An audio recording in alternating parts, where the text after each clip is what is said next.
Okay, hey turkeys. So today we're going to spend some time talking about the distributive property, which isn't new, it's just a little bit new as far as how you're going to be applying it with integers. So we're going to go ahead and do a little read aloud here at the top. Recall that you can use the distributive property to rewrite an expression. The rewritten expression may be easier to calculate or may give new information.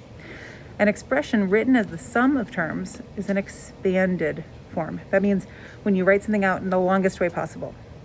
If the terms have a common factor, then you can use the distributive property to write an equivalent expression, right?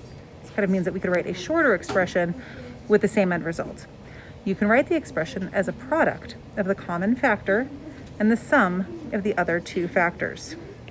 Product of the common factor and the sum of the other two factors. I'm going to give you a hint that will help you out in your work later today. This is called factored form. So let's take a look here. Let me change my color. Right here, sorry, you'll see that we've got an area model, right? We've got a rectangle here that is 5 by 4 plus 7, or 5 by 11, right? What you see here is we've got 20 plus 35 is 55. Let's make sense of that using this area model. I know that 5 times 4 is 20, and I know that 5 times 7 is 35. So all together, the area of that rectangle, right? Think about the area model. Our area here would be 55. This is called factored form. It's nice and short. So to write that in expanded form, we're looking at 5 times 4, which we did right here, plus 5 times 7, which we did right here. Okay, so this is expanded form.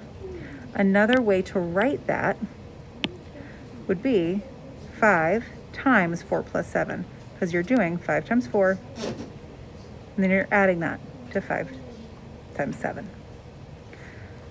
Let's go down here and actually do some examples from scratch. Hopefully maybe make some of this make a little more sense, okay?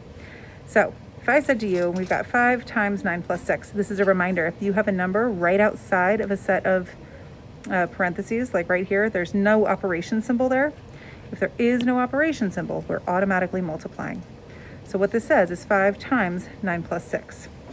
So what we can do is we're going to factor in our 5. So the way that we could write this in expanded form would be 5 times 9 plus 5 times 6, right? Which is going to be 45 plus 30, okay? Let's try that again over here. This time we're working a variable rather than a number.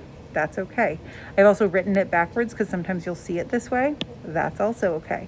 We're going to take whatever's on the outside of our parentheses and factor it in. So 4 times 3 plus, and I'm saying plus because this is a plus sign. If it were a minus sign there, we would subtract.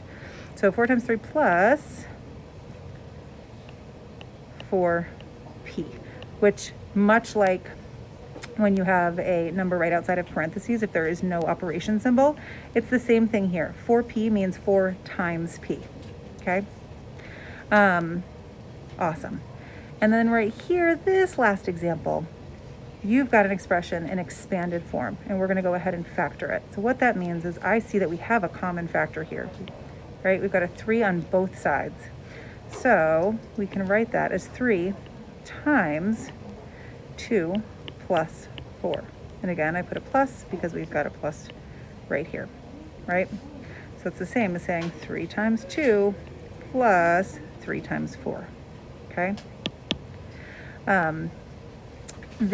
You will see a lot more of this next year. This is really just sort of a one-day crash course in thinking about using that distributive property for expanded and factored notation.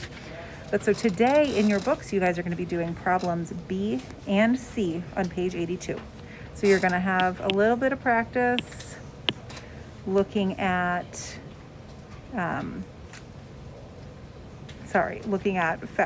expressions in factored form that you're then going to be asked to write in expanded form. You're also going to be looking at some expressions written in expanded form, and you're going to be asked to write them in factored form.